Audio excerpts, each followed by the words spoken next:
Welcome everybody to part 5 of this YMFC 3D video session. In this video I'll explain the workings of a PID controller and how to implement it into the Arduino code of our multi-copter flight controller. But before we start I would like to show you something. Now with this setup I can show you the thrust of a multi-copter motor in relation to the battery voltage. Now with a full battery, the thrust is approximately 250 grams. And as you can see, when the battery voltage drops, the thrust is significantly reduced. And at the end, we'll only get 170 grams of thrust. Now this is an important issue to keep in mind. Let's take a look at the basic principle of a PID controller. Simply put it, its only goal is to keep the inputs of the gyro angular rates the same as the inputs of the receiver. For example, if the pilot wants no movements, the gyro's angular rate also needs to be 0. To do this, the PID controller calculates the corrections for the 4 motors that are needed to keep the multicopter level. Now the PID algorithm can be written like this. Now this is very interesting, especially this thingy here and this part over here, but don't get intimidated by it. Translating the algorithm to Arduino code only takes 4 lines as shown here. But we get to that later. Now PID stands for proportional, integral and derivative. Now these 3 parts are calculated simultaneously and combine to one output signal. If we look at a proportional part, it simply calculates the difference between the gyro and the receiver and multiplies it with the gain.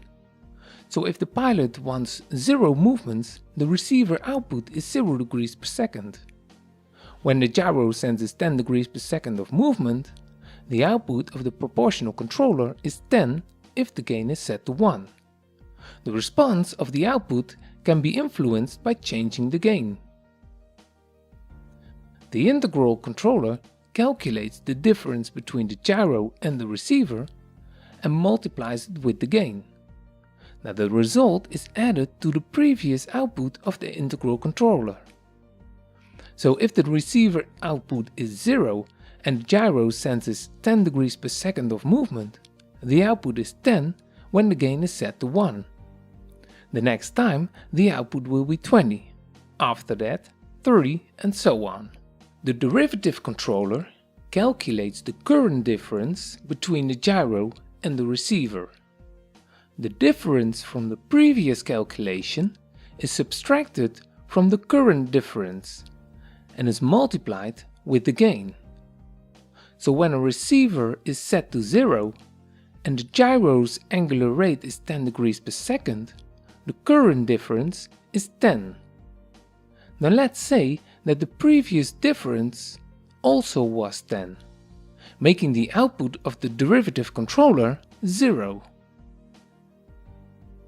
This is an Excel sheet that I made to visualize the separate controller outputs for just one axis.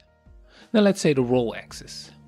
In the top, the 3 gain settings are shown. To keep it simple, I set them to 1. In the first column, you see the loop time. Now the refresh rate is 250 Hz, so the time is a multiple of 4. So every line represents a controller loop. Now the second column shows the receiver input. In this case they're all 0 because the pilot doesn't want the multicopter to move. Now this column shows the gyro angular rate in degrees per second. To simulate turbulence, I just throw in some numbers. The error column is the difference between the gyro and the receiver. Now because the receiver is 0, the error is the same as the gyro angular rate. Next is the P controller output. As explained, this is just the error multiplied by the gain. And if we look at the graphics, you see that the output is exactly the same as the error because the gain is set to 1. Now the outcome increases when I change the gain to 2. Now I built a test stand so I can show the results of just the P controller. Now with only the P controller, the multicopter keeps oscillating around the center position. Now there is almost no friction, so the controller keeps overcompensating itself. The output of the eye controller is the sum of the errors multiplied by the gain. So when the error is positive, the output of the eye controller increases. When the output of the gyro is negative, the output decreases. And as you can see in this example, the sum of the positive errors are the same as the negative errors, bringing the output of the eye controller back to zero. Now when I show only the eye controller on the test stand, you can see that it overcompensates just like the P controller. Only the oscillation is much slower because the output slowly increases. But it keeps overcompensating. Now when I keep it level at the start, there is no controller output. But when I pull it down, it starts to fight me until it is back in the same position as it was before. Now this is because the controller output only changes when there is angular motion. When there is no angular motion, the controller output stays the same. The D controller is somewhat different because it only reacts on a change of error. As you can see in the graphics, it only reacts a few times at the start of an angular motion. Now this might not look interesting, but this controller is very important for our multicopter. Because there is no friction, the multicopter easily overcompensates as we saw before. When set up correctly, the D controller gives just enough, so to say, friction to prevent the other controllers from overcompensating. The results on the test stand are pretty funny to see. And when I do nothing, it just sits there.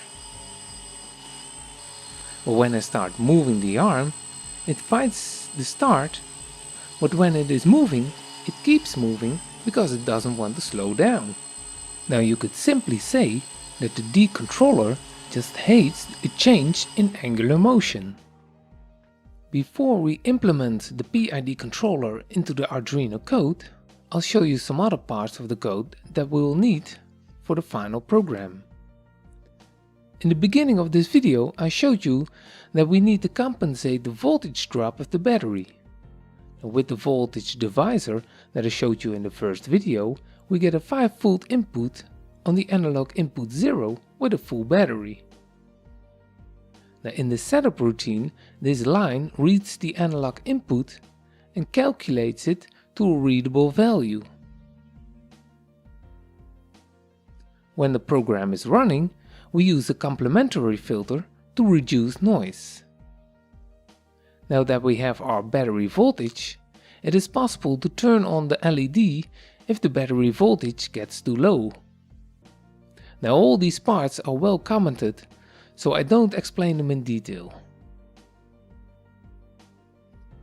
At the top of the program, the PID gain settings are adjustable. Now because we don't want the controller to go completely crazy, we limit the maximum output. In this case, the maximum output is plus or minus 400. As discussed, the gyro and receiver inputs are in degrees per second. In the manual of the gyro, we find that 1 bit represents 17.5 millidegrees per second. Now this is when we use a 500 degrees per second full scale. Now because we need degree per second, we have to divide the gyro roll output by 57.14286. Now to get better results, we use a complementary filter to reduce some noise from the gyro signals. To transfer receiver inputs to degrees per second is a little bit different. Not everybody flies with the same roll and pitch rate. Now first we set the roll set point to 0.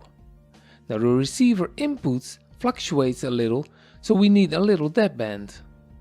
This prevents that the fluctuations of the receiver signals order the PID controller to do something. So from 1492 to 1508, the roll set point is 0.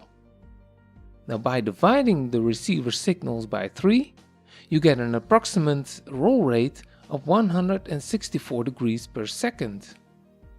Now when you need faster roll rates, you need to reduce the 3.0. Now this is the subroutine where the magic happens. For now I'm only showing the PID roll controller because the pitch and yaw controllers are the same. In the first line, the error between the gyro and the receiver is calculated. The second line is the eye controller. It multiplies the error with the gain and adds it to the PID IMEM roll variable. To prevent the eye controller from going out of control, we need to limit the output to the same output limit as set at the top of the program. After this, the complete PID output is calculated.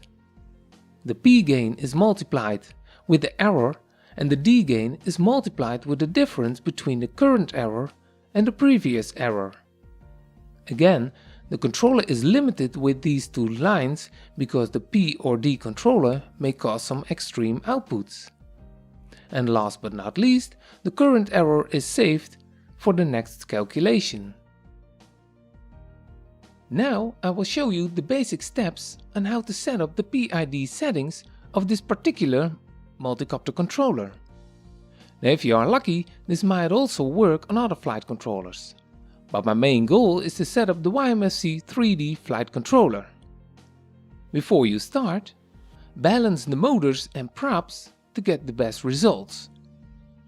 You can use the program that I wrote for part 4 of this video session.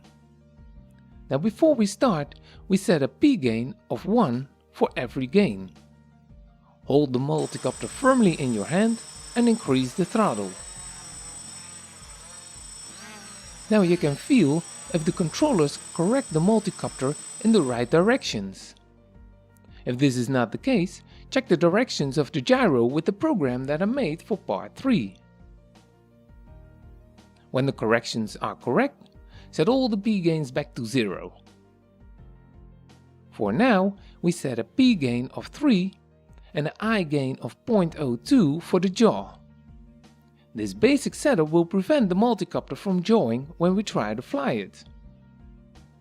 You can raise these settings later on.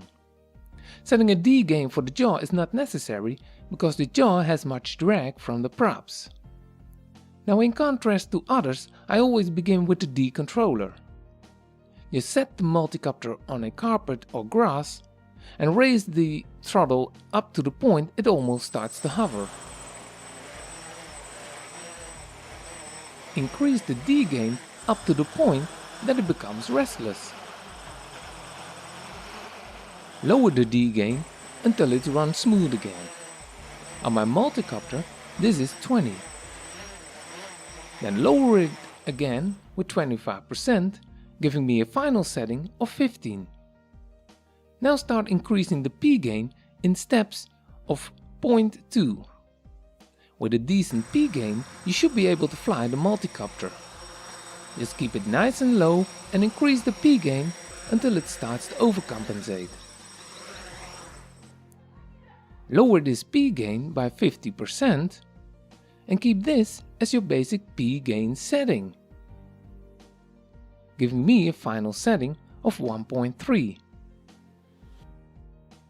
Now you can start increasing the I gain in steps of 0.01. You will notice that the quad becomes more and more stable. Keep increasing the I gain until it starts to oscillate slowly. When this happens, lower the I gain by 50% and keep this as your basic setting, giving me a value of 0.05.